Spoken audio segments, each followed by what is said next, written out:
Ever heard of the Erie Canal? It's one of the most important waterways in U.S. history. And you, which is an idiot, have probably never heard why it's so important. Probably just thought it's another canal. Wrong!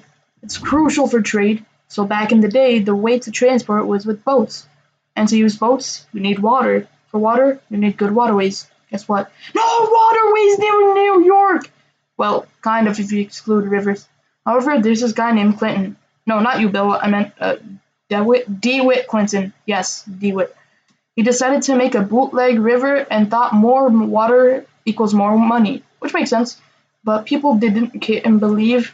Very revolutionary idea. But DeWitt is the main character, so he doesn't care. Anyway, in 1817, he gets funding to start the project. He got well-paid workers to work for the canal. After some complaints and 8 years later, the Timu version of a river was made. Trade became cheaper. New York became an economic powerhouse. The Midwest and New York were trading a lot of stuff, like machinery for resources, etc. Trade became 90% cheaper, legit. Imagine seeing your tissue and your lotion goes from $10 to $1. That's pretty insane. Time travel to the 1850s, where there's a thing called became #1 transport of New York. Yes, even the Timu River got overtaken by a train harder than an Indian mom with a slipper. However, the Timu River is still amazing, transporting 5,000 tons of goods every year, but it's nothing like its prime.